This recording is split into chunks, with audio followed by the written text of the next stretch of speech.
दोस्तों आज के डेट में कई तरीके हैं जिससे आप पैसे कमा सकते हो और अमीर बन सकते हो। और इसके लिए कई सारी किताबें भी लिखी जा चुकी है। लेकिन बहुत ही कम डिस्कशन इस बात पर होता है कि अमीर बनने के बाद आप अमीर बने कैसे रह सकते हो। तो ये चैप्टर दोस्तों, chapter number 5 psychology of money का, जो कि है getting wealthy versus staying wealthy. ये चैप्टर इसी बात को डील करती है कि आप स्टेइंग वेल्दी मतलब आप अमीर बने कैसे रह सकते हो। तो इस चीज़ को समझाने के लिए हमारे राइटर जो है मॉर्गन हाउसल ने एक एग्जाम्पल लिया है, जो कि है जेसी लिवरमोर का। दोस्तों जेसी लिवरमोर के बारे में मैं थोड़ा सा बता देता हूँ आपको। 1877 में इनका जन्म हुआ था।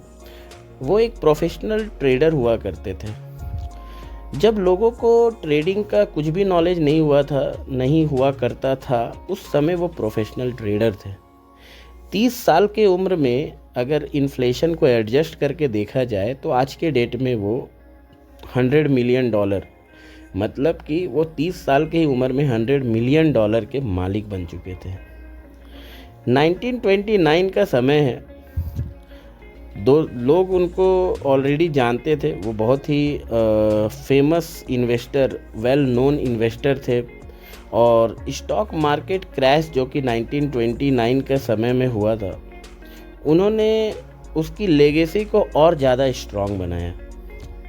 1929 का स्टॉक मार्केट क्रैश, जिसे न्यूयॉर्क टाइम्स ने black Monday, black Tuesday and black Thursday का नाम दिया था। अक्टूबर 1929 का ये समय था।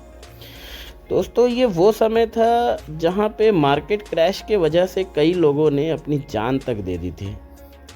लिवरमोर की वाइफ डोरोथी, वो भी बहुत डरी हुई थी उस दिन 29 अक्टूबर के रात, क्योंकि उनको बहुत सारी खबरें ऐसे मिली थी कि वॉल स्ट्रीट में कई सारे इन्वेस्टर एंड स्पेक्यूलेटर्स ने सुसाइड कमिट कर दिया है। और उस समय ऐसा था कि जेसी लिवरमोर भी कई देर तक घर नहीं पहुंचा था। और बहुत रात में जब घर पहुंचा तो उसकी पत्नी डोरोथी, उसके बच्चे और उसकी माता सब रो रही थी। तो जैसे ही जेसी लिवरमोर अपने घर पर पहुंचता है, सबको देखकर कंफ्यूज हो जाता है और पूछने लगता है कि सब लोग रो क्यों रहे हैं। तो उसके बाद जेसी लिवरमोर अपनी वाइफ को बताते हैं कि एक्चुअल में इस मार्केट क्रैश में हम लोग बर्बाद नहीं हुए, बल्कि हम लोग और भी अमीर हो गए। जेसी लिवरमोर अपनी वाइफ को बताते हैं कि मैंने अपने जीनियस माइंड के वजह से और लक भी मेरा साथ दिया है, जिससे मैं ऐसा कर रहा था कि मैं स्टॉक के बेटिंग कर रहा था मार्केट के डिक्लाइन होने पर ही। ऐसा उन्होंने बताया अपनी वाइफ को। तो उसकी वाइफ डोरोथी बोलती है, अच्छा ऐसा है क्या, इसका मतलब हम लोग बर्बाद नहीं हुए क्या। तो वही जेसी लिवरमोर बोलता है, नहीं, बल्कि हम लोग इतने ज़्यादा अमीर हो गए हैं कि अब हम लोग कुछ भी कर सकते हैं, हम लोग हमेशा अमीर बने रह सकते हैं। दोस्तों जेसी लिवरमोर ने उस एक दिन में 3 बिलियन से भी ज़्यादा पैसे कमाए थे। ये वर्स्ट मंथ था हिस्ट्री ऑफ स्टॉक मार्केट के, जिसने एक इंसान को दुनिया का सबसे अमीर आदमी बना दिया था। उस रात लिवरमोर की फैमिली जो है वो सेलिब्रेट कर रही थी, और वहीं दूसरी तरफ एक और इंसान था जिसने अपना सब कुछ गंवा दिया था, अब्राहम जर्मांस्की। दोस्तों अब्राहम जर्मांस्की उस समय के multi millionaire real estate developer हुआ करते थे। उन्होंने 1920s के टाइम से ही अपने पैसे जो है वो स्टॉक मार्केट में लगाना शुरू कर दिए थे और अच्छे खासे पैसे बना भी रहे थे। बट 1929 के जो मार्केट क्रैश के समय में ऐसा हुआ जो कि अब्राहम जर्मांस्की से उसका सारा कुछ छीन लिया। अब्राहम जर्मांस्की की वाइफ जो कि पुलिस के पास जाती है, अब्राहम जर्मांस्की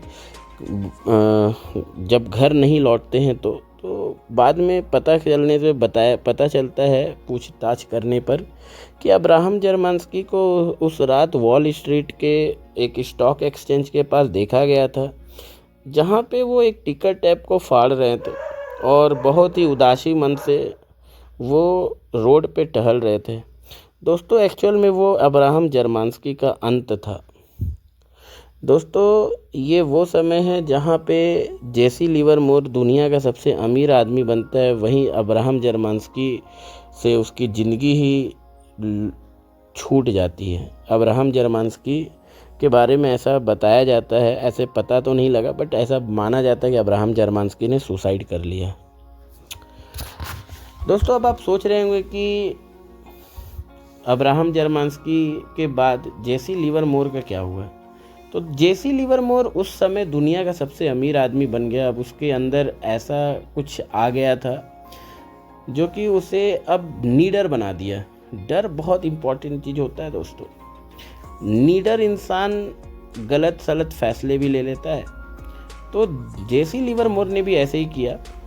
1929 के बाद वो और भी ज़्यादा पैसे स्टॉक मार्केट में लगाने लगा और बहुत ही क्या कह सकते हैं उसको, बहुत ही गलत तरीके से या बिना कुछ रिसर्च के या फिर एकदम चिंता मुक्त होकर कोई भी बेटर डिसीजन लिए बिना ही वो पैसे अपना लगाते चले गए।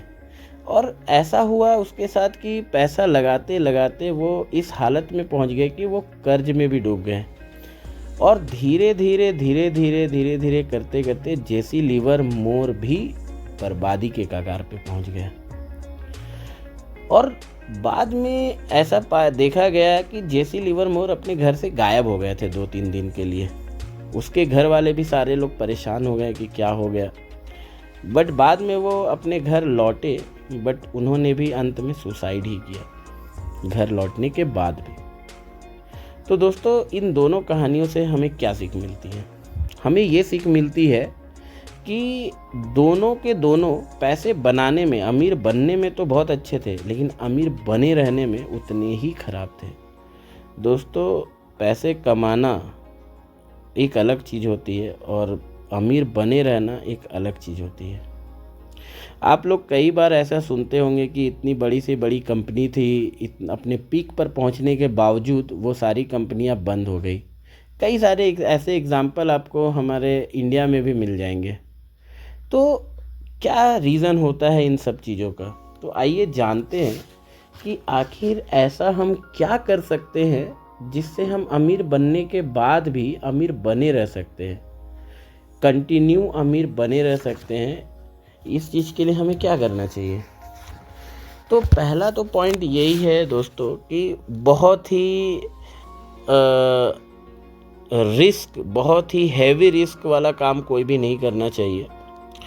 और इसके बारे में एक बार ये भी इंसान को हमेशा सोचना चाहिए कि उसके सक्सेस के पीछे जो उसके मेहनत के साथ जो लक काम कर रहा था, जिससे कोई इंसान अगर वेल्दी बनता है तो ये हर बार रिपीट नहीं हो सकता है।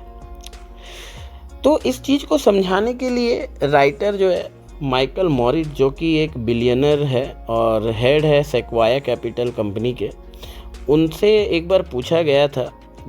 राइटर उनका एग्जाम्पल लेकर बताते हैं कि उनसे एक बार पूछा गया था कि आखिर सेक्वाया कैपिटल कंपनी के पीछे का राज क्या है कि वो पिछले 4 डिकेड से बने हुए हैं। कई ऐसी कंपनियां आई और बंद भी हो गई।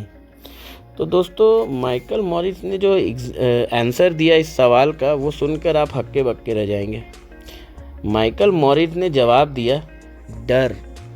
हमें डर लगा रहता है, हमें डर लगा रहता है अपने सर्वाइवल का। हमें डर लगा रहता है कि कहीं हम बिजनेस से आउट ना हो जाए। हमें डर लगा रहता है कि जो अच्छे चीज़ें हमारे साथ पास्ट में हुए वो फ्यूचर में शायद ना हो।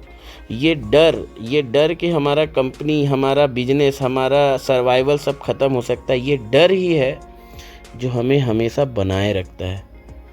दोस्तों आप सोच रहे होंगे क्या डर इतना ज़रूरी है? तो हाँ, डर ज़रूरी है। बट डर मतलब क्या? डर इस बात का नहीं कि आप हमेशा डर के जियो। डर इस बात का कि आपको इसके लिए ऐसे काम करने हैं कि जिससे आपका वेल्थ बना रहे, और उस वेल्थ को बने रहने के डर से आप जो है उस वेल्थ को ऐसे अंधाधुंध कहीं भी रिस्की जगह पे इन्वेस्ट ना करो। ये डर है ना। ये डर जरूरी होता है, ऐसा मॉरिट्स ने बताया अपने इंटरव्यू के दौरान। तो दोस्तों यहाँ पे एक और चीज़ आती है बात, यहाँ पे एग्ज़ाम्पल में एक और एग्ज़ाम्पल मैं जोड़ता हूँ।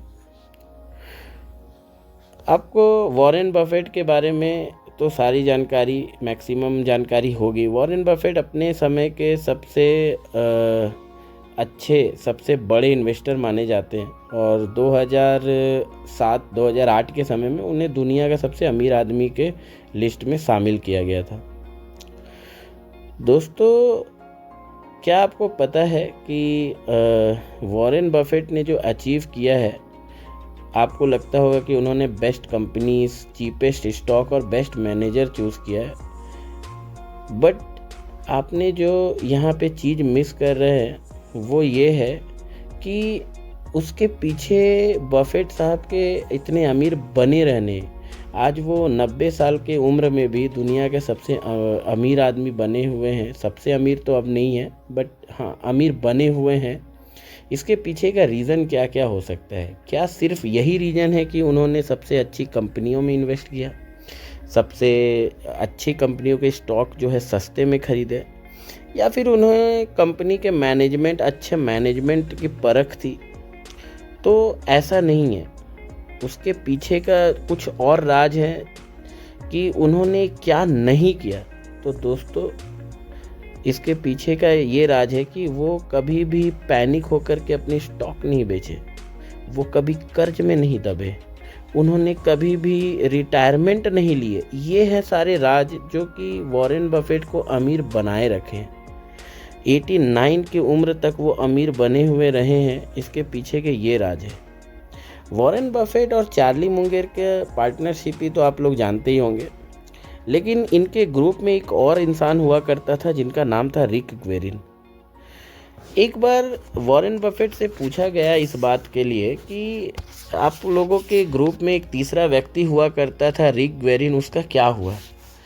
तो वॉरेन बफेट कहते हैं कि चार्ली और मैं हमेशा से जानते थे कि हम लोग अमीर बनेंगे, हम लोग वेल्दी बनेंगे।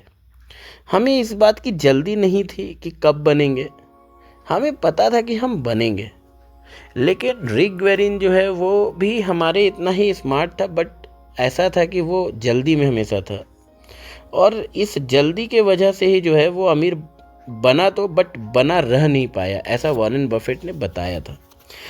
वॉरेन बफेट रिक ग्वेरिन के बारे में बताते हैं कि एक समय ऐसा आया था कि जहाँ पे रिक ग्वेरिन कर्ज में डूब गया और अपने सारे स्टॉक मुझे बेच दिए थे, बर्कशायर स्टॉक, और उसके बाद फिर रिक ग्वेरिन जो है अपने पुराने समय में जैसे हालात थे पहले, उसी हालात में वापस से पहुँच गए। दोस्तों यहाँ पे भी वही चीज़ लागू होती है कि वॉरेन बफेट और चार्ली मुंगेर के पास पैसे कमाने के साथ साथ एक स्किल और थी, स्टेइंग वेल्दी, मतलब अमीर बने रहने का स्किल थे, और ये स्किल मैटर करता है। नासिम तालिब ने एक बात कही थी, having an edge and surviving are two different thing, the first requires the second.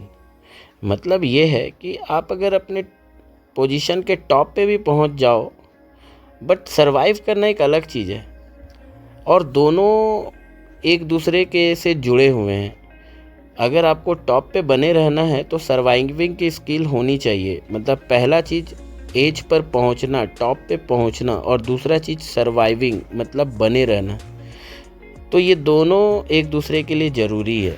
अगर आपको बने रहना है तो आपको सर्वाइविंग की स्किल आनी चाहिए। तो इसी के साथ दोस्तों ये चैप्टर जो कि है getting wealthy versus staying wealthy यहाँ पे समाप्त होती है। हम लोग अगले चैप्टर में मिलेंगे, तब तक के लिए सुनते रहिए और आगे बढ़ते रहिए और अच्छे अच्छे किताबें पढ़ते